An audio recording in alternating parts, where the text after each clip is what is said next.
Hey team, Yasin here, and in this training, we're going to be going over the 2 questions of when and where when it comes to nutrition. And so just a quick recap of where we are so far in our journey of the science of transformation is that we are looking at the 6 W's for the 4 pillars of health: nutrition, movement, sleep, and recharge. And like I said, inside of this training, we are going to be going over the 2 questions of when and where when it comes to nutrition. Now, just as a quick reminder, this is going to be the toolbox that you are going to be utilizing with your own students. Again, we're going to be talking about the structure and the order and how all of this is going to come together for you when we get to the upcoming modules, module 5, etc. However, you do need to remember that getting your remote wellness certification, it is not going to be something that happens overnight. It is going to require for you to go through your own transformation, for you to be able to become comfortable with these concepts. Does that mean you have to memorize them? No, but you must become comfortable with them so that way when you are coaching others through their own transformation, you are able to go ahead and have a good grasp on these topics. So is it going to happen overnight? No, but it is absolutely going to transform your life for the rest of your life. And so it is going to be absolutely worth it. Now, when we talk about the 2 questions of when and where, specifically in regards to nutrition, what we're going to be talking about is we're going to be talking about these individually, okay? Now, because this training is more tactical and much more practical when it comes to the questions of when and where, we are able to go ahead and cover them together because they are not as dense. You can imagine some of these other topics where we spoke about how, right? The how of nutrition had to be broken down into multiple trainings, and each of those trainings was quite extensive because a lot of those concepts and theoretical understanding were very important to establish. However, when we're talking about the when and the where, it's very much more practical and tactical, and that's why we are able to go ahead and combine them together. And so similarly, this is also going to be something that you are doing with your students when we talk about it in module 5, in that typically the when and the where questions, they are mainly saved more towards the action step orientation side of things. Okay, so I just wanted to go ahead and quickly mention that and why we are able to go ahead and cover both of these questions inside of one single training. Okay, so let's go ahead and get into the meat and potatoes here. The training outline is also available for future reference for those who are able to reference this guide in the future. And then let's go ahead and hop next into the actual question, when to eat. Okay, so this is going to be the first question that we go ahead and answer in the first part of this training, which is when to eat. Now, in order to answer the question around when to eat, it's first important to understand the context by which we are actually asking this question. Because here's the thing, in nature, everything moves in rhythms, in cycles, in patterns that repeat every single day. So when you think about the water cycle that we learned when we were kids in school, right? That's just one example of all of the different common types of cycles that exist in nature. And guess what? Our body is a part of that cycle as well. And so even though in today's world, we have gotten so used to being stuck up inside of our air-conditioned boxes and, we're so used to this quote unquote modern life and we feel like we're so separate from nature, the truth is that we oftentimes forget we are a part of this natural world as well. And so everything that we talk about when it comes to rhythms and cycles and patterns, it applies to us as well, no matter how much we want to try and deny it. Okay. And so our body was designed for that pattern and that routine as well. And yet, for us as humans specifically, and the reason why we sometimes think we're different than the rest of the natural world is because we have a part of the mind, which we've spoken about quite extensively inside of this program, called the conscious mind. And the conscious mind is very different than the rest of nature and the rest of the natural world in that it actually craves things like freedom and exploration, and it wants to crave to who am I becoming, and all those topics we've spoken about, right? That's what makes humans uniquely human. And so as a result, what ends up happening is that there is a clash between these 2 sides between us that we need to learn how to manage, right? There's a part of us that requires for us to have that pattern and that consistency and that routine, which is our physical bodies. And then there's a part of our mind which loves that freedom and that exploration, right? And so when it comes specifically in regards to our bodies and our health and our wellness, the answer to, hey, should we have more freedom or should we have more consistency and routine? The truth is that the answer is very, very clear.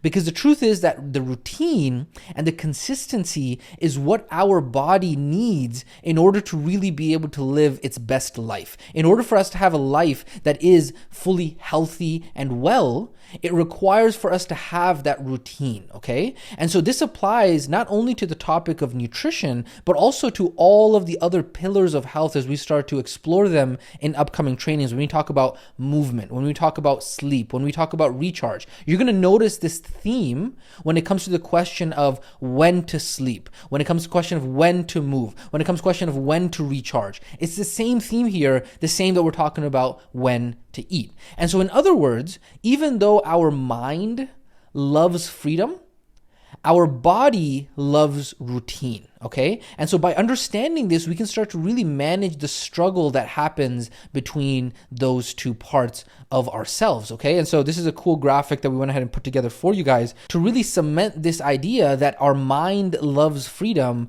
but our body loves routine, okay? And so as we start to get into the specific question of when to eat, what I want you to understand is that there are actually two main parts to this question of when to eat, okay? And those are the two parts that we're going to explore specifically for this question. And the first part is going to be meal timing. And then the second part is going to be all about meal scheduling and meal planning, okay? So we're going to go ahead and dive into each of those two parts right now. And so part number one, when it comes to the question of when to eat, is meal timing.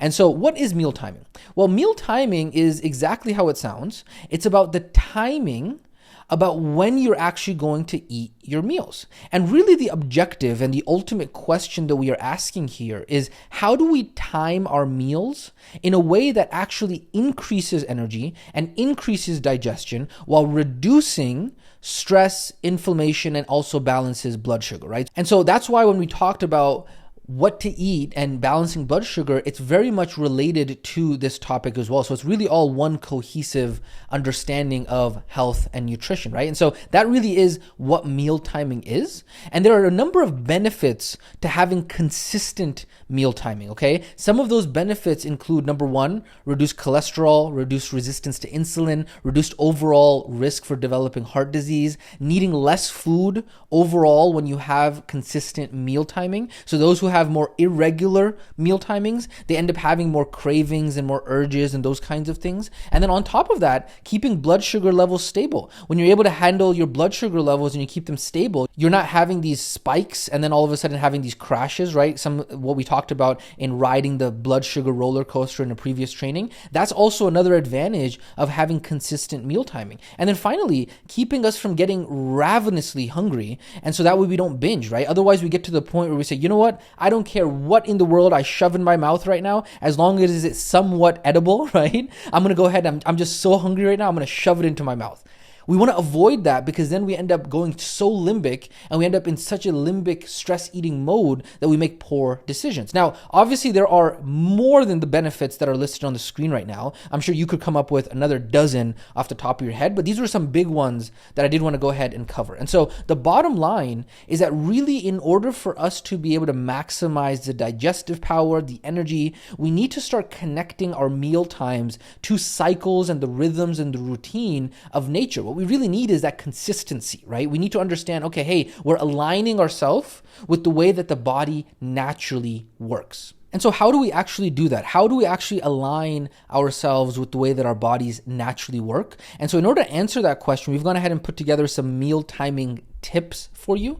And as we go through these tips, I want you to recognize that there is no right or wrong way to do this, okay? These are really just some tips and strategies that have been put together, but really ultimately the optimal strategy that is going to work for you and your specific body is going to differ based on individual to individual, okay? So ultimately the answer is that you need to just test and experiment to find out what works best for you and your body, okay? So we're just going to go through some tips, some general guidelines, but remember what we spoke about in the Nutrition Why training. This is not dogma, this is not some authority that's like, hey, you have to follow this, these are rules or anything like that.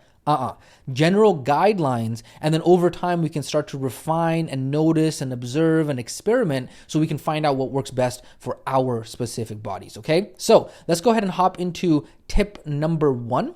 And tip number 1 is keeping meal times consistent. So we spoke a little bit about the benefits of mealtime consistency, but this is extremely important, that so much so that we made it the very first tip, and especially during the work week, right? Like at the end of the day, your body doesn't know that there's this human construct that's called weekends. Your body doesn't know that weekends even exist. For the body, it's just another day of the week. And so especially during the work week, but honestly, for my students, for all of the students here at RWA, the way that we've done it for so long is we have always recommended doing as best as possible to keep meal timing consistent 7 days a week. And that applies not only to nutrition, but also to movement and to sleep and to recharge. You're going to see this theme across all of the pillars of health, right? As best as possible. Again, there are no rules, there are no dogma, but as best as possible, it is a very good guideline to stick to. So, for example, breakfast at 9 a.m., lunch at 12:30, dinner at 6 p.m. every single day, right? And so this is by far the number 1 tip, period. And the reason why it's so important to make sure that we have those consistent meal times, in addition to those tips and benefits that we spoke about earlier, is because when we do this, the entire body has less stress. Why? Because the body can actually feel comfortable eating up to a point of about 80% full, because it knows that the next meal is coming up, right? And so when we talk about hunger and fullness scale, we talk about macros and calories, we want to make sure that we're not just spiking our insulin and having so much food in our system that we end up just having this massive amount of insulin that makes us feel groggy. And so this really is the biggest tip for both you and your students, okay? Because when you follow this tip, the thing that happens is that the student doesn't feel like they have to load up and really eat out of fear because they don't know the next time that they're going to be eating. Okay, so they don't have to do that because they know, hey, it's okay. I eat at 9 and then 12:30 and then I eat at 6. And so I know when my meals are happening. So I'm not in this like stressed out mode that I got to eat as much as I can right now because I don't know when my next meal is going to come. And so this is going to sound a lot more familiar to like, hey, back when we were living in like caveman and hunter-gatherer times, people were just literally stuffed their mouths because they didn't know when the next meal was going to come. And so we already talked about the detrimental effects that happens as a result of stress limbic eating, right? And so because the body is in routine, when you have consistent meal times, the body can start to relax. And so we already talked about the importance of the body relaxing and going into the conscious state of eating and really allowing us to be able to turn on that digestion, have a better understanding of the food that we're making, and making better decisions, okay? Now, a quick note that I do want to go ahead and point out about this tip is that when you have consistent meal times, this really is one of the biggest remote wellness practitioner magic secret hinges, because what ends up happening is that when you get a student to start actually having consistent meal times, what you'll start to notice is that their bodies, as it starts to relax, will start to actually release weight because of the fact that it's not stressing as much. And so this concept of releasing the weight because the body feels safe, it's because it's actually shifting from that stress limbic response to a more relaxed, conscious response. And so when we say that it's a secret hinge or a small hinge that opens up big doors, it's because small hinges do in fact swing open big doors. And so we talked about how big issues require little changes, and little changes will take care of big issues. And then on top of that, I don't have it on the screen right now, but we talked about the difference between easy versus hard and simple versus complex, right? We talked about this. And so yes, this tip right here of literally just eating your meals at the same time every single day, it's simple, but it is not necessarily easy, okay? Many people confuse these two things up. It's like, oh, that's simple, so therefore it's going to be easy. Most of the things in life are simple, but nobody does them because they're actually challenging to stick to, okay? And so don't get confused. There's no secret here that's like very complex that's going to make things easy for us. Life is hard, but simple. And so we just need to get better and more consistent at executing on those things that are simple, and yet nobody actually does them. And so this is one of those things that is a small hinge that swings open big doors, which is literally just having more consistent meal times. And that's something that you can work on for yourself as well as work on with your students, okay? Tip number 2 is breaking free from conventional meal times, because the truth is that there is no necessarily, hey, what time someone should eat. It's not the same case with everybody, okay? And so instead of getting stuck around dogma that like, hey, I have to eat breakfast at this time, I have to eat lunch at this time, I have to do this, don't get stuck with that. If it helps you, for some people, it helps them not to call it breakfast, lunch, and dinner, because for so long they've attributed breakfast with the morning time. So therefore they kind of get messed up in the head. But if you want to go ahead and change it to like meal 1, meal 2, meal 3, meal 4, so be it, right? So for me, I eat my quote unquote breakfast at like 10:30. I got a snack at 1. I have a lunch at 3:30, and I have dinner at like 6:30. Now, some people might call it, hey, I have, supper and I have dinner and all this kind of stuff. If that confuses you, just go to meal 1, meal 2, meal 3, meal 4, right? And so a lot of times, like we said, is that words are just labeled thoughts. And so for a lot of people, they have these strong thoughts and connotations around these words. And so you can start breaking free from those conventional meal times and labels if that is helpful for you, okay? Tip number 3 on here, early dinner. Have that be the largest meal. So by eating our largest meal at around 5 p.m., we can start avoiding some of those issues of having that crash at lunchtime in which we ate too much food, right? But then we want to make sure that we're not saving our dinner to like 7 or 8 p.m. And then all of a sudden we have this massive belly full of food and then we're trying to go to sleep. And so by having an early dinner and then making that the largest meal, we can kind of get the best of both worlds, right? We can make sure that we have enough time to digest that food before we sleep, which is typically about 3 hours before we sleep, okay? And then we can also avoid having a crash by trying to eat all of this food at lunchtime when we're trying to be productive during the day, okay? So that is tip number 3. Tip number 4 after that is meal times will probably be around 4 to 5 hours apart. Again, this is not a rule, but a general guideline. Typically, meal times will be about 4 to 5 hours apart, but as we learned in previous trainings, it doesn't matter as much, especially if you're going to be doing things like intermittent fasting or alternative food choices and that kinds of things. But again, just a general guideline, okay? Tip number 5, eat dinner before 7 p.m. or even 6 p.m., depending on sleep time. Again, like we just spoke about, this is a very, very, very important one, especially when it comes to sleep, which is an upcoming training. And the reason why this is so important is because the time that you eat is a major impact on your sleep quality. And so what you want to do is you want to actually feel like you're light and empty in the morning when you wake up, and not heavy and feel like you just got hit by a bus because of the fact that you ate too much the previous night, okay? And so this is a very important tip, especially when it comes to sleep quality, okay? And then finally, the last tip that we have here in regards to meal timing is observing the effects of caffeine on the blood sugar overall, okay? Because just like so many people in society who have been unconsciously going through everything, the truth is that using caffeine in today's world as a drug has really become too wildly accepted.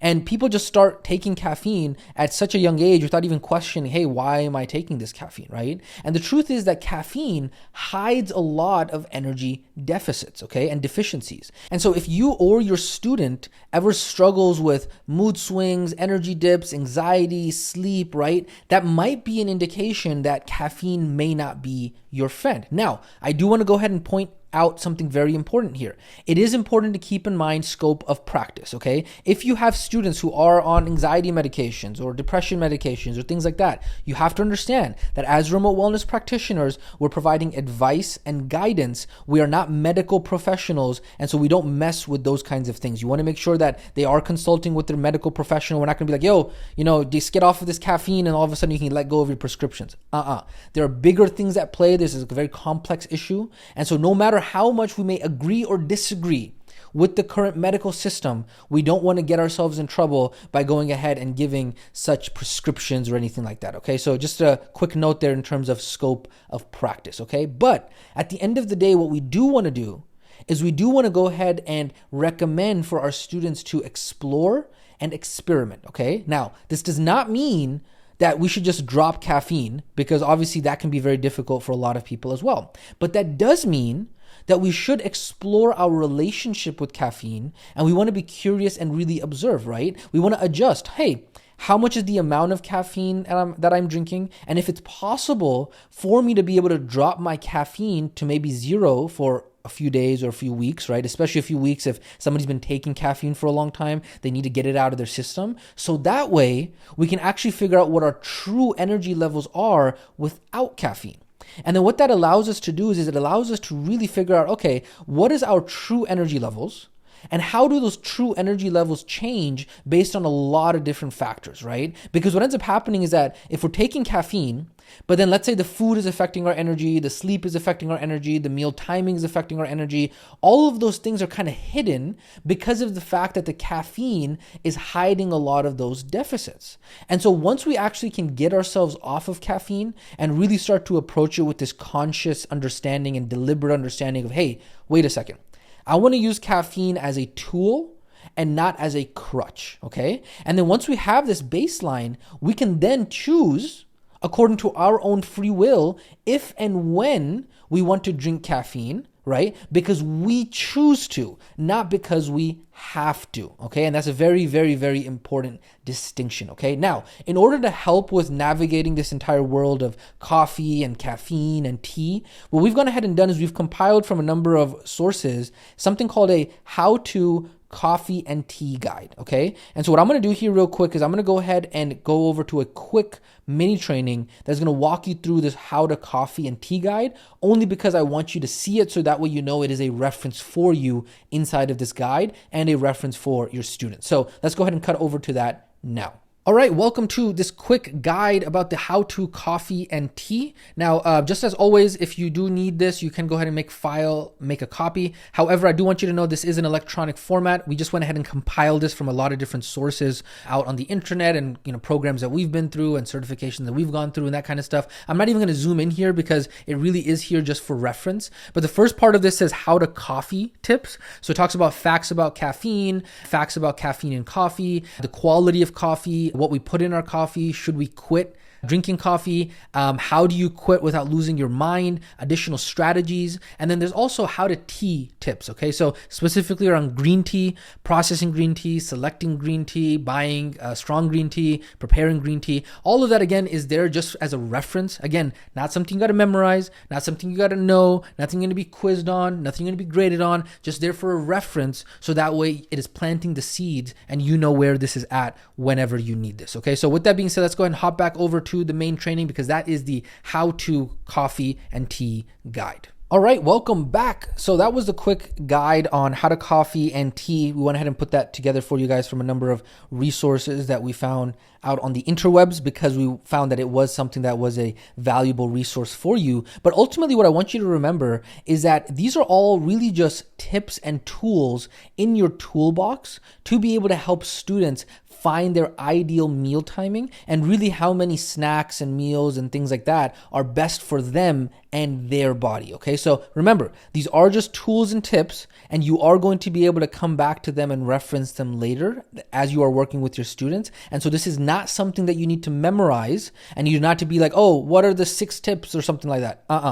It's a reference, and you will be able to come back to it in the future as well. Just really start planting the seeds is what is most important here. Now, with that being said, that is the first part of the question when we talk about when to eat. We said there are 2 parts, right? And we said the first part is all about meal timing, and the second part is all about meal scheduling and planning, right? And so now what we're going to go ahead and do is now that we've finished meal timing, we're going to go ahead and next talk about the second part, which is meal scheduling and meal planning, okay? Now, as we've already spoken about in previous training, the truth is that most of the people in society are caught up in what we call the river of life, okay? And in this river of life, they are just going with the current. And that is the current of events, the current fears, the current challenges, and the current problems that they are facing, okay? And so as you will hear many people in society's current paradigm, they will always say, yeah, you know what? I'm just going with the flow. And what that means, in other words, is that they are not taking time out to actually plan and schedule what they want out of life. And so that's what we called in previous trainings. Those are the people that have something called Niagara syndrome, okay? And they have Niagara syndrome because they're going with the flow. They're just going with the current. And then They end up being unconscious for the vast majority of their life. And then one day they wake up with the sound of the raging Niagara Falls, and they find themselves 5 feet away from the edge of the massive Niagara Falls. And this was an image that we used in a previous training that we went ahead and put together for you guys. And hey, here's the people who have Niagara syndrome. They find themselves from the edge of the falls. And then regardless, they're like, oh snap, you know what? Now that I've woken up because the sound of these raging falls was so massive, now that I've woken up, I got to do something with my life, right? I got to start doing something with my life. I need to change. But guess what ends up happening? For them, that change is coming too late because they are going to take a fall. And that fall might be a health fall, a physical fall, a financial fall, a relationship fall, an emotional fall, a spiritual fall. They're going to take a fall. Right? But here's the thing. All of that could have been avoided if the person just took the time out to plan ahead and schedule and actually think ahead of time, right? Because when you are 5 feet from the edge of the Niagara Falls, it's too late. There's nothing that can be done. The fall is coming because the current and the pull is too strong now to actually avoid, okay? And so the same thing goes within meal scheduling and meal planning, okay? And so when we talk about this, when we talk about meal scheduling and meal planning, what we're talking about is really taking time out in your week to actually plan and schedule exactly how the week is going to go when it comes to our food and nutrition. How are we going to make sure that we make it a priority so that way when we are actually in the week, we don't actually have to spend too much time thinking about it and we can actually make it effortless for us. And so this concept of the Niagara Falls applies both on the macro and the micro, right? Because somebody could be at the edge of the Niagara Falls over the course of their entire life and they could end up be taking the fall. Or it could be happening on the day-to-day basis, right? Let's say, for example, you go through the week and now it's Wednesday and you have nothing in your fridge except you got like chocolate and you're like, oh snap, I got to eat nothing for dinner except chocolate, right? Or I got to go ahead and eat nothing for dinner except, something I don't want to have to eat that's going to spike my blood sugar or whatever it might be, right? And so the person's like, oh, well, what do I do now? If the person comes to a coaching call or asks for help, the answer to that question is you didn't plan. You didn't prepare. And so you're going to take a fall on Wednesday night because of the fact that you didn't actually plan and prepare. And so that's why I want to explain to you that this concept of the Niagara Falls and those who have Niagara syndrome applies both on the macro level, on the life level, right? Somebody sleepwalks and is unconscious in life for decades at a time, and then they're ready to have a massive fall. But then it also applies on the monthly level. It applies on the weekly level. It applies on the daily level. And so planning and preparation allows us to ensure that we don't have a fall at whatever level we are looking at it. And the reason why this is so important is because if you really look at the data and you actually look at, how much time do people actually spend trying to figure out what is it that they actually eat? Well, the power of it is just insane because if you look at how much time people spend just thinking about what to eat, the average American spends 132 hours a year deciding what and where to eat. It's absolutely insane. You're talking about weeks of just nonstop thinking. If you add up all the time, it's weeks of lost productivity where you could actually spending that energy, that time, and that attention to transforming your life. What if you actually spent that energy, 132 hours a year, additional towards your career in remote wellness for you to be able to make a 6 and 7 figure income online? It would be a massive amount. In this entire training program, we barely have as many 132 hours. And so you could literally transform your life in that amount of time. And yet the average person in society is spending that amount of time thinking and figuring out what they should be eating. It's staggering. And then even then, they're thinking and they're planning in the moment. And so what are the chances that they're actually making good decisions even while that 132 hours is going on? Very small, right? And so our recommendation for all of this, our recommendation is to really spend the time weekly in order to actually plan and schedule meal timing. Why weekly? Because on the monthly level, it doesn't get practical, right? A lot of things can happen on a monthly level, but really on a week-to-week basis, yes, things might come up, but there's a lot more control that we can have on a weekly basis. And so it's very, very helpful to schedule and plan our meals out on a weekly basis. Now, the next question that will come up after we actually go over that is, okay, well, how do we actually plan and schedule every single week? Well, the how is actually very simple, right? It's literally just a matter of taking out 30 minutes out of our week and just thinking ahead of time what we are going to be eating inside of that week. It's as simple as that, right? And so what that does is it allows us to properly plan our meals. And then also it allows us to be able to create an ingredient list or a grocery list. So that way we can say, cool, you know what? I got to go out on Sunday and this is all of the meals that I'm going to have. And these are all of the ingredients and all of the things I'm going to need for the meals for the rest of the week. So that way I can be prepared ahead of time. And the key of being able to establish this as a habit is being able to do this at the same day every single week, at the same time every single week. And so if that ends up being, for example, like Sunday at 2 p.m., you're sticking to it like it's gospel. That is literally, you are not going to miss that appointment as if it's an appointment with literally the most important person on the planet, which it is. Because the most important person on the planet is you and your future, okay? And so that is absolutely the truth. And so what this does is it allows us to be able to make this into a habit and into a routine. And so for example, I do what I call my weekly reset every Sunday at 2 p.m. without fail, okay? And so my weekly reset, what I actually include is, other than just my meal planning, I include my laundry, my cleaning, my errands, and all of that kind of stuff. I squish it into the 2 or 3 hour block on Sunday, which starts at 2 p.m. And so when I do it this way, I'm able to make sure that it happens every single week consistently. I know that, hey, this is the time I'm doing it. This is what I got to do, right? And that way, when the week starts, I can just go without having to worry about how to stay alive. Because the more I can get efficient at taking care of my laundry and my meals and all of that kind of stuff, then when the week starts, it's just, hey, it's go time, baby. Let's go ahead and start working on our life. Let's go ahead and start creating the future that we actually want. And so I've been doing this way for years, and it helps me keep on track. And that is the way that I would recommend you do it, as well as your students do it as well. Now, the other question that oftentimes comes up when we talk about this concept is, okay, Coach Yasin, that makes sense, but why is this so effective? Why is it so effective to do it at the same time every single week? And why is it so effective to actually plan and schedule things ahead of time? The reason why meal planning and scheduling is so effective is because what it does is it helps make sure that we have everything that we need throughout the week, so that way we don't end up in situations where we make poor choices. Why? Because here's the truth. In the heat of the battle, and I call the battle what's going on as life is we're in the battle of life throughout the week, right? What happens is that we're not able to focus on our health the way that we really want to.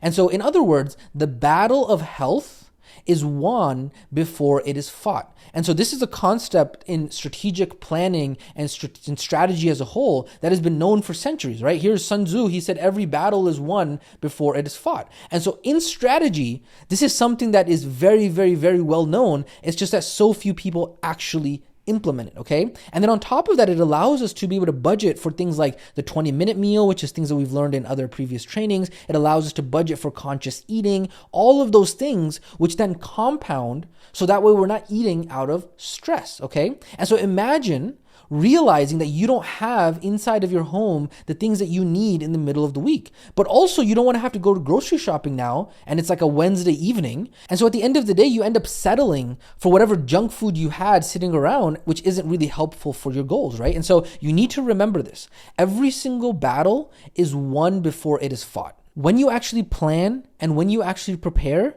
you are going to have a completely different outcome compared to when you actually don't plan and you don't prepare. Now, what about those students who consistently say, you know what, Coach Yasin, this is all great and all, but you don't understand. My life is so unpredictable. I have kids, I have work, I have school, I have fill in whatever blank reason that the student has justified that they are not able to plan and actually schedule things, right? They say, hey, you don't understand. Planning is literally useless for me because of the fact that my life is so unpredictable. I can never actually stick to the plan. Well, to those students, I want to go ahead and remind them of, this is one of my favorite quotes in strategic planning ever, is a quote from Eisenhower in which he said that in preparing for battle, I have always found plans to be useless, but planning to be indispensable. Okay, think about that for a second. I know it's a little bit tricky to understand mentally, but if you think about it, it's very profound, okay? Plans, when you actually get to the battlefield, are useless because most of the time the battle doesn't go the way that you think it was going to go.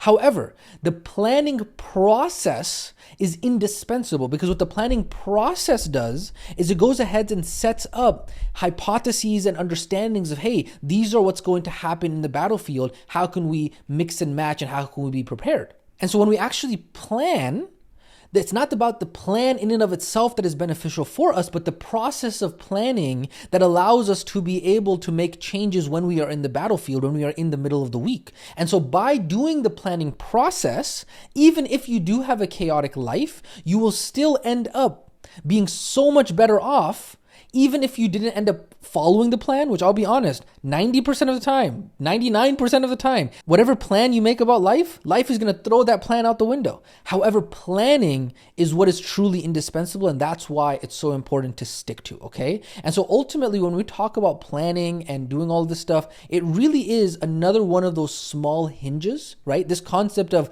meal planning and scheduling is one of those secret hinges. Why is it one of those secret hinges? Because when you get a student to just implement this small basic habit of spending 30 minutes a week at the same time every single week, it makes everything else so much easier. When we talk about what to eat, when we talk about when to eat, when we talk about how to eat, everything else when it comes to nutrition and health gets so much easier because of what we call this keystone pillar habit, okay? And so this tool in your toolbox, when we talk about meal scheduling and meal planning, is really enough by itself to radically transform a student's health, because now they are prepared to make better choices throughout the week. And so again, do not get confused and do not be one of those people that confuses this very, you see how many times I said this very important topic, is that in life, people confuse easy versus hard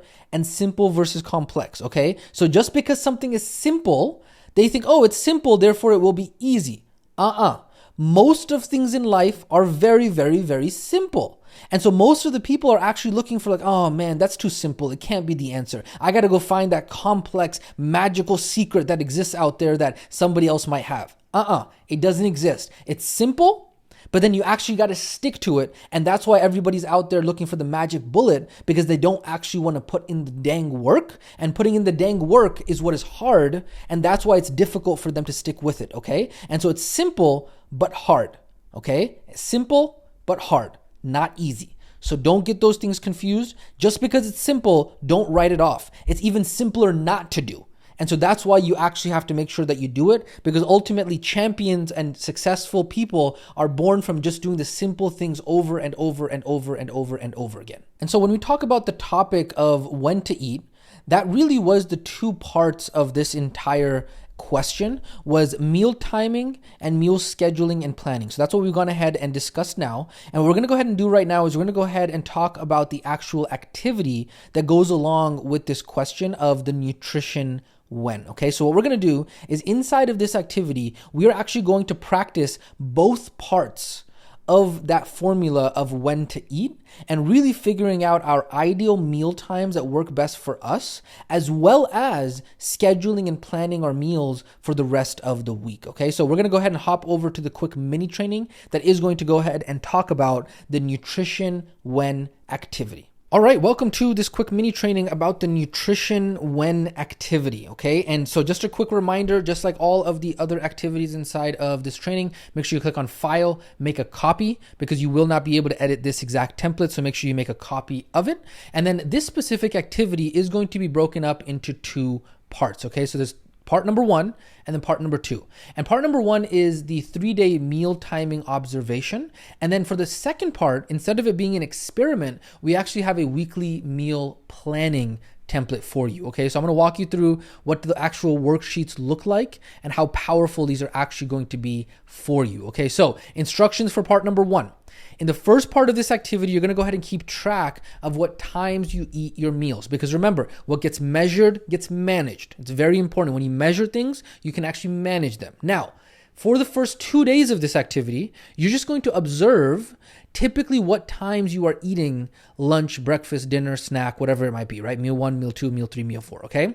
And then on the third day is when we're gonna actually work on improving and hitting the times that we actually wanna eat the foods, okay? Now, could this part 1 3-day observation turn into a 6-day activity by itself? Absolutely. And so for the sake of keeping things practical right now, at the end of this module here that you're going through, we're going to keep it as a 3-day activity. However, this can easily be expanded for your students into a 6-day activity. Okay. So we can have an observation and experiment, but for the sake of this activity, we're just going to have the observation piece of this. Okay. So let me go ahead and walk you through what this actually looks like here in the table. So you'll see here, we got day 1, day 2, day 3. We go ahead and put the date on there. And then meal 1, what time did we consume this? This was, let's say, at 12:30 p.m. Okay. Did we consume caffeine? Yes or no, right? Yes, we did. Was this meal on time according to the time that we wanted to eat it? Okay. And then observations that we noticed around meal timing. We do that for the first 2 days. We're just going to observe. Hey, what time are we eating meal 1, meal 2, meal 3? And then on day number 3, we're going to actually try to stick and make more effort to hit the times that we want. We want to eat meal 1 by, let's say, 10:30. Well, we're going to actually hit it. Meal 2, we want to hit by this time. And so we're actually going to hit it. And so that is part 1 of this entire activity. And then part 2 is going to actually be where we practice weekly meal planning. Okay. And so what we're going to do is every single week, we're going to pick a time and a day that is going to be the same every week. Okay. And we're going to commit to planning our meals at that time on that day in the week. Okay. And then we're going to go ahead and design our meals using the worksheet below, and then also print it and put it on our fridge. Okay. So let me walk you through what this actually looks like. And this is a very powerful template. This is going to be absolutely something you use with your students. And so it is very helpful for you to start being able to live this as well yourself. Okay. So let's say over here, date, let's say we went ahead and put this, let's say this was like 6/5, 2023, for example. And the time that I'm executing this is going to be at, let's say, 2:01 p.m. Okay. So I keep track of this. So that way by the weeks, I have a time. Okay. Hey, you know what? I've been doing this every Sunday at around 2 p.m. And so when you actually do this, what gets measured gets managed. And then you're going to come in here and say, okay, for breakfast on Sunday, I want to have, eggs, and I want to have toast right over here. And then on Monday, I want to have, let's say, like chicken, this is breakfast. Okay. So let's say I want to just keep this the same. All right. I'm going to do this the same 7 days a week. And then lunch, I want to have here chicken and rice, for example. And then over here, I want to have lasagna. And then over here, I don't know, right? You're just filling things in, and I'm going to repeat this for 2 days or whatever. Dinner, same thing. You're planning it out for the entire week. And then snacks, if you choose to have snacks, you're planning it out for the entire week. Now, remember, this is 100% editable. And so if you don't like the word breakfast, you can edit it. If you and your students don't like the word breakfast, you can edit it. That's the beauty of having editable templates, okay? Then, after you've gone ahead and planned out all of your meals, you can then come in here and start making a grocery list for all of the items that you are going to need. And so then you can go to Walmart, you can go to Kroger, you can go to Albertsons, wherever, whatever place you go to shop, and you can see, okay, hey, I'm going to need eggs, I'm going to need toast, I'm going to need chicken, I'm going to need rice, I'm going to need lasagna, I'm going to need this, I'm going to need that. And so that way you can actually have the entire grocery list ready for you. And then if you want to have some bonus points, is that on that day, 6/5, you can go ahead and say, you know what, I'm going to go ahead and meal prep all of my meals for the first, let's say, like today's Sunday. I'm going to go ahead and meal prep for Monday through Wednesday ahead of time. And maybe you only meal prep like your protein,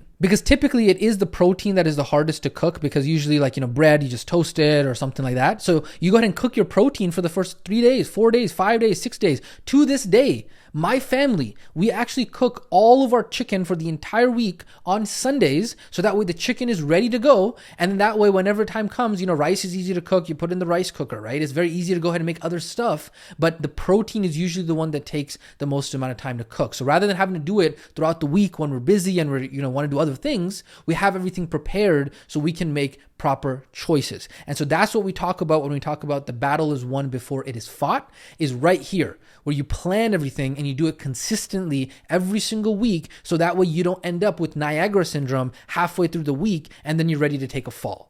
And so that way you go ahead and plan everything properly on this sheet. This is a very, very, very powerful sheet. You can print out multiple versions of this every single week. And then this is going to be absolutely something you use with your students as well. Okay. And so that is the part 2 of this activity, weekly meal planning. You're going to go ahead and do that as well. So that way you can go ahead and let us know when you do your student community post for this. Hey, what time did you commit to every single week? And how has that been going? Okay, beautiful. So that is the nutrition when activity. With that being said, let's go ahead and hop back over to the main training. Welcome back from that quick mini training about the nutrition when activity. It's going to be absolutely critical for you to make sure that you do this activity properly, because like we've spoken about many times before, do not skip this for yourself. The experience that you are going to get by doing this is going to allow you to be able to relate with your students when you actually have them go through these activities when we talk about it in upcoming modules, okay? So the experience is what you should care about more than the certification. But even for the certification, it is going to be very important for you to do them for the certification as well. So that way you have the eligibility for that also. Now, with that being said, let's go ahead and hop over to the next question and the second part of this entire training. So we said that in this training, we're going to be talking about the two questions: when to eat and where to eat. And so now we've gone ahead and concluded the when to eat part. And what we're going to go ahead and do now is we're going to go ahead and move over to the second part of this, which is where to eat.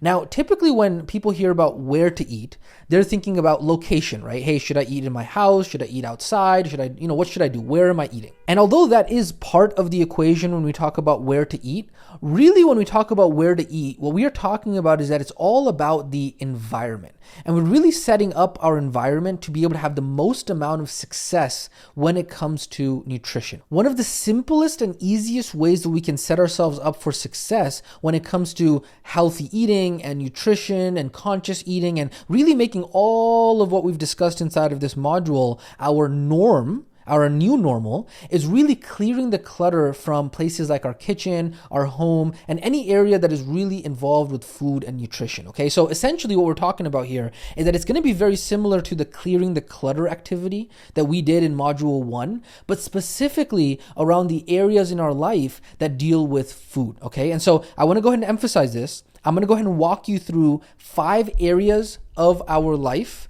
that deal with food and nutrition that we're going to go ahead and clear up. However, ultimately, you don't want to be a robot, remote control student who just listens to only directions and doesn't think, okay? You want to follow directions, yes, but you also want to be a student that is resourceful and can think on their own. And so that means that maybe your living situation is different. Maybe the way that you focus on things in your life is different. And so you're going to have to think, okay, how does this manifest into my specific situation? And you want to ask yourself this question: what areas of my environment would help me be more successful with food so I can create the conditions for success in health and wellness at home, okay? And so even though we are going to go ahead and give you recommendations for areas, it does not mean that that is the only parts that you should be looking at. You want to think on your own and say, okay, what else could I be focusing on in order to cultivate my environment that will allow me to be the most successful when it comes to health and wellness. And this is ultimately going to also be an exercise that not only do you do for yourself, but also an exercise that you walk your students through as well. Now, before we actually get into what are the areas of our kitchen and our home and those areas that deal with food that we're going to start clearing up, I do want to go ahead and make a very important note here about taking responsibility for your health. Because when we introduce this topic about, clearing the clutter in areas of our life that deal with nutrition and food and those kinds of things, some students who really haven't been in touch with those aspects and those departments of their life for a lot of years will start to kind of write off this activity and say, oh, you know what? I don't deal with that kind of stuff. That's my wife, or that's my husband, or that's XYZ. And the truth is that, yes, there are students that do rely on their wife, their spouse, their family member, whoever it might be, to do a lot of work in the kitchen. And although this might have been a great strategy in the old world, in which there was limited food and limited time, the truth is that in today's new world of unlimited food, it is ultimately your responsibility as a student to care about what is going in your body, okay? And so even though you may have gotten away and you may have gotten used to for many years delegating that responsibility to another family member, the truth is that until you take back your ability to respond, because that's what responsibility is, it's your ability to respond. Until you do that, you will forever be shackled to that family member's understanding of health and wellness and what they think is best. And so maybe they are not as educated as you are going to be and as you are being right now in terms of health and wellness. And so as a result, you are going to have to start taking and putting more attention within that department. Now, I do want to go ahead and separate, because you might be thinking, man, but Coach Yasin, I work, I got this other stuff going on. The way that we have this system with my spouse or with my family member, it's a very good system. Why would I want to go in and cook and grocery shop and do all of that kind of stuff? Do not misunderstand me. Does that mean that you have to be the one that is going in there and cooking everything from now on? No.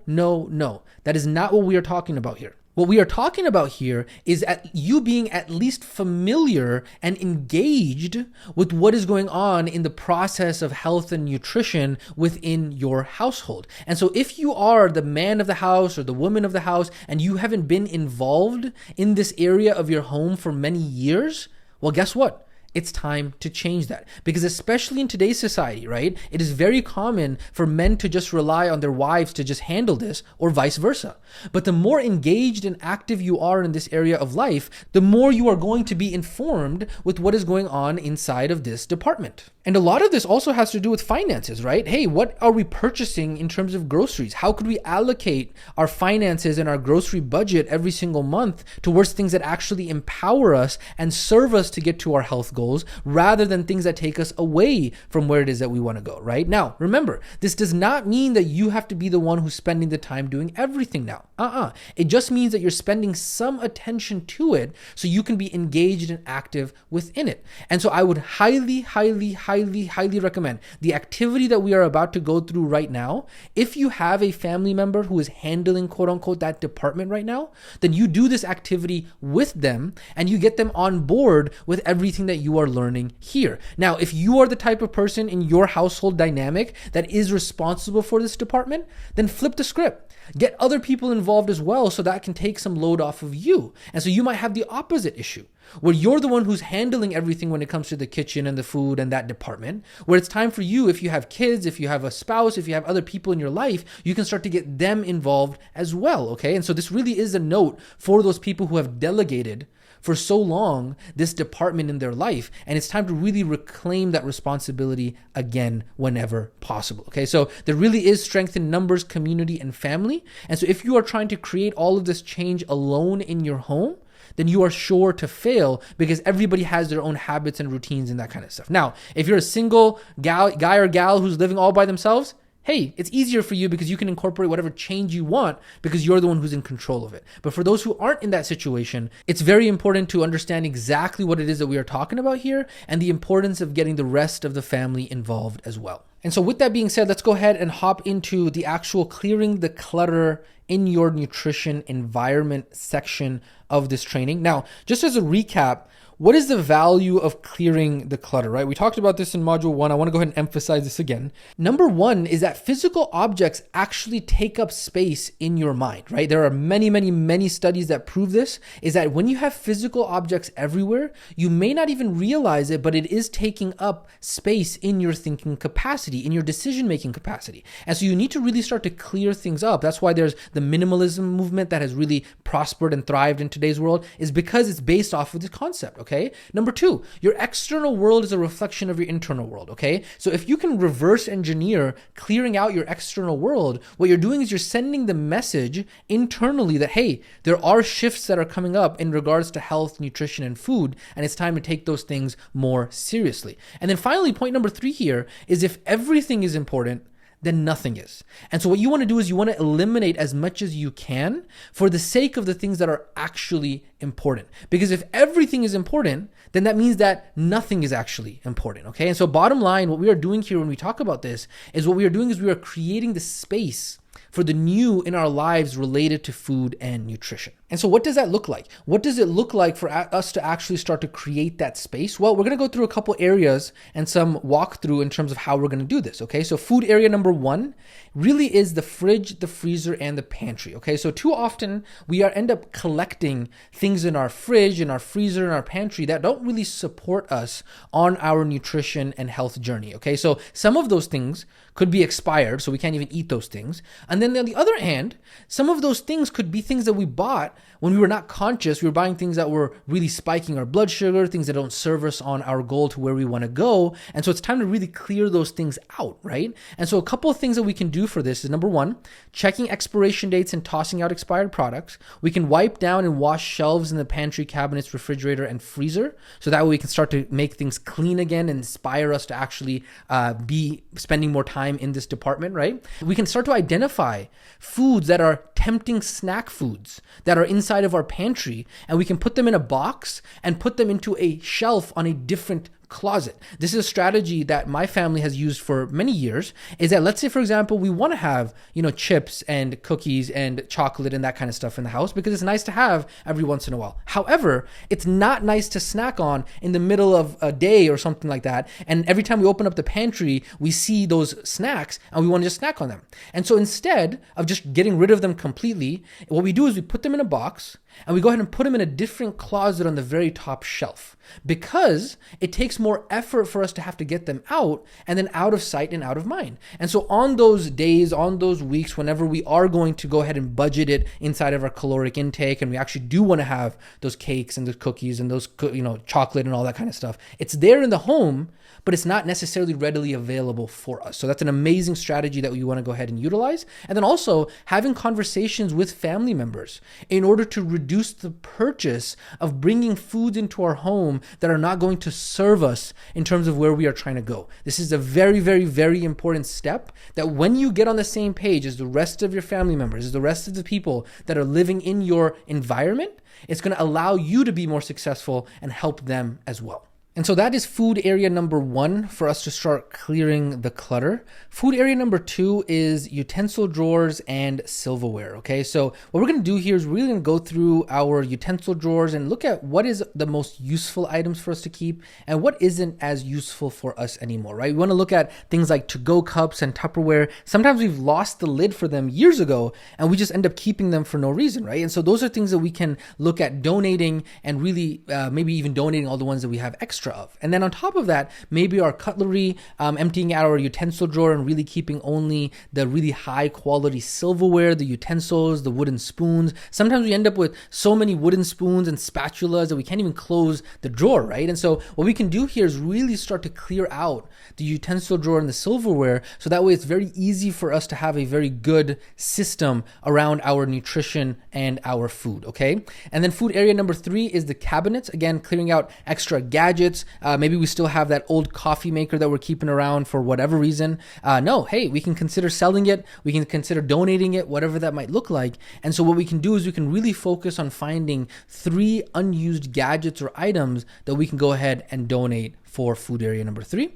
And then food area number 4 is cleaning products. A lot of times when we got to go ahead and clean and do the dishes and that kind of stuff, we got old dishcloths and sponges and wipes and stuff like that. And so that is another food area that necessarily doesn't deal with food directly, but indirectly in the aftermath of that, right? Maybe even the dishwashing liquid, maybe we don't actually like the one that we have. And so we want to go ahead and utilize a different one that we might actually prefer better. So that is food area number 4. And then finally, food area number 5 is all of the pots, pans, and dishes that, we use in order to cook our food, but maybe they're not even that sanitary anymore. Maybe we're really cooking all of our food in places that aren't really that hygienic, right? And so we can start to get rid of pots and pans that are burnt, rusted, badly stained, scratch. We can kind of avoid things that are really using things like copper or Teflon coated or aluminum because they're said to be hazardous for health, things like that. Right? Throw away mugs, glasses, plates, bowls that are chipped, things that we hate, that kind of stuff. Really just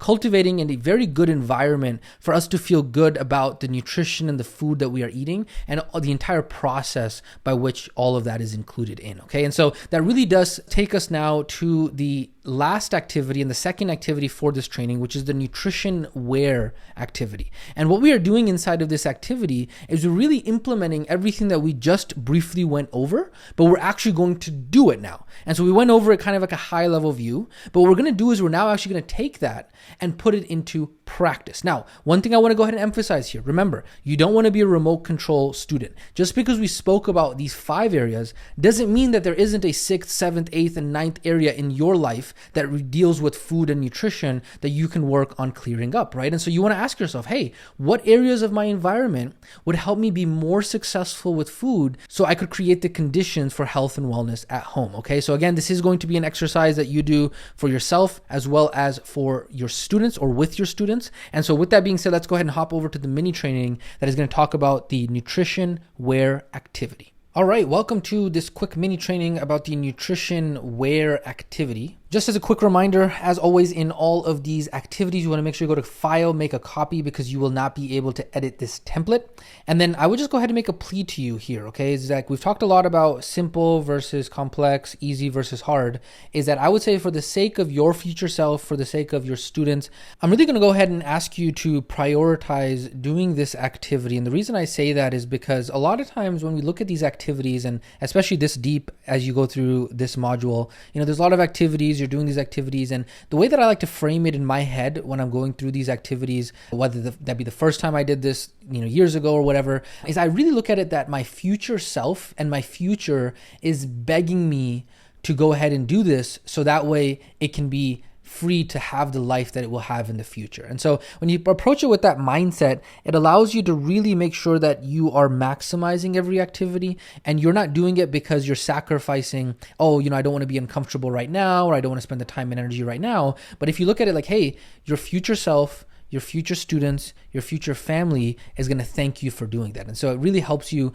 approach it with that mindset, especially when we're dealing with some of these more simple exercises that are easy to kind of write off, okay? So let's go ahead and talk about this actual activity. This activity is actually going to be very similar to what it is that we talked about in the main training. However, inside of this actual activity, this is like the digital version of this that not only can you print out, this is like the printable version, but if you decide to do the digital version, Google Docs has this cool checklist feature now where you can literally come in here and start just checking things off, and you'll see that it actually crosses it off, right? And so what you're going to do is you're going to go through each of the 5 areas that we discussed in the main training, and you're going to go in and actually do all of the action steps that we talked about. So you're going to go into your pantry and your freezer and your fridge, and you're going to clear out things, and you're going to take away all of those foods that are tempting and put them in a box and put them in a different closet. And you're going to have that conversation with your family members to reduce the things that are coming in that don't serve us. You're going to do that for area number 1. And then for area number 2, you're going to go through all of the activities that are necessary for utensil drawers and silverware. Boom. Just follow exactly what the instructions are on there. And then again, you can go ahead and mark off the digital version if you so wanted to do so, okay? Food area number 3, cabinets. Food area number 4, cleaning products. And food area number 5, pots, pans, and dishes, okay? So again, just a reminder, these are just the food areas that we recommend. In your living situation, you might think of 3 other food areas that are very good for you to go ahead and optimize for your new nutrition and food. And so if that is the case, make sure that you actually go ahead and take the action items for that as well. So again, simple, straightforward activity, but do not underestimate the power of simple, because it is simple that changes lives. And so that is the nutrition wear activity. And with that being said, let's go ahead and hop back over to the main training. All right, welcome back from the nutrition wear mini training activity explanation. That is going to be a very important activity for you to do. Again, remember, just like all of the activities inside of this specific module, especially this module in particular, is that we are going to be leveraging them when we get to module 5. And so it is very important for your own experience. Even if you feel like, hey, I already know this stuff, it's really not that valuable, you want to have at least some experience going through it, having your own thoughts about it. So that way, if you need to evolve it, if you need to adapt it, if you need to make it better, put your own spin to it, you are able to do so because you have some experience with it. Now, the last piece of this question of where to eat is the on-the-go environment, okay? Because here's the truth. Even though we do our best in order to be able to set up our home environment for success, we're not always going to be eating at home, right? Even when we are, for example, eating out at work, or we're eating out in general, right? We want to be prepared as much as possible. And so what we've gone ahead and done is we've gone ahead and created for you guys guys some resources and checklists in regards to, hey, what are some quality food choices at international restaurants? We've gone ahead and put together some resources for you on that. What are some of the top snacks that you can leverage when you are in the car, airport, or hotel, as well as some of the top 10 convenience store snacks. Let's say, for example, you're on a road trip and you're not at home and on the go. And so what does that look like in terms of snacking, right? Now, I'm not going to go through all of this. Again, these are just references that we've gone ahead and put together for you. You can see here quality food choices at international restaurants. Again, we pulled this from a number of different resources. Right here, you can see quality guide for eating at Chinese restaurants, Italian, Indian, Japanese, Mexican, Mediterranean, Peruvian, Thai. All of those are just, again, reference for you. I'm not going to go through these in particular. These are not things you have to memorize. There is no student that's ever going to quiz you on, hey, when I go to a Mexican restaurant, exactly what should I order? Again, just a reference for you. Okay, so I'm not going to go through these particularly, but they are inside of the guide for your reference when needed. Okay, on top of that, top 20 car, airport, hotel room snacks. On here, you can see we've gone ahead and compiled from different sources some top snacks. Again, I'm not going to go through these. They're here for you as a reference. And then on top of that, top 10 convenience store snacks. Okay, so all of those are available for you as well inside of the guide. So that way, when you do need them, they are available for you here as a reference. And so with that being said, really when we look at this training of when to eat and where to eat, you can see it's very straightforward. It's very tactical. It's very practical. There is not a lot of conceptual understanding that is necessary for us. And that's why we're able to go ahead and just put it together in one training. And so that was this training. When we talk about when to eat and where to eat, we've gone ahead and completed this entire training. Okay, so as we close out this training here, in terms of your engagement question, we would love to hear from you. What was your biggest takeaway from this training about when and where to eat? If you summarize what you learned, what were your thoughts on when and where to eat? And really, what aha moments did you have from this training? I know this is not as deep as some of the other trainings that we've gone through, but what was something that you realized as you were going through this and you're like, man, you know what? I want to provide this as feedback to Coach Yasin and RW as a whole, is like, hey, this was really helpful for me, right? What did I specifically like from this training? Again, don't put lazy answers down, right? Don't put a couple words down, right? Really give your thoughts on this because it allows you to cement what it is that you learned from this training. So that way it can really, really, really solidify in your mind. Okay. So that is the engagement question for this specific training. And then if we go over into your action steps, inside of your action steps, we do have 6 action steps total. Action step number 1 is obviously to watch and study this training in full. Action step number 2 is to complete the engagement questions for this training, which is the ones that we just went over right now. Action step number 3 is you want to go ahead and complete the nutrition when activity, okay? And then after you complete that activity, you're going to go ahead and comment on the nutrition when activity student community post. And for that, you're going to go ahead and let us know, hey, what time did you decide to commit to eating your meals, right? What time are you going to be eating breakfast? What time are you going to eat lunch? What time are you going to eat dinner? What time are you going to have your snack? And maybe you don't even call it breakfast, lunch, dinner, and snack. Maybe you decided to call it something else. Let us know that as well, okay? And then on top of that, what day and time did you commit to every single week to planning and scheduling your nutrition, okay? Let us know inside of the comments of this specific post. And then also, what did you learn from this activity? And what are your thoughts on this activity for your students? Again, helping you solidify and cement everything that you are learning here. Then action step number 5, you're going to go ahead and complete the nutrition where activity, all right? You want to go ahead and complete that in full. And then that activity is going to have its own student community post, and you are going to let us know, what did you clean out from your fridge, freezer, and pantry, utensil drawers and silverware, cabinets, cleaning products, pots, pans, and dishes, right? What did you learn from this activity? And what are your thoughts on this activity for your students? So you actually need to go ahead and do this to some extent, so that way you can go ahead and comment your own experience, and that experience is going to help you when you leverage this for your students. Okay, so those are the action steps for this training. Go out and crush it, and I will catch you inside of the next training.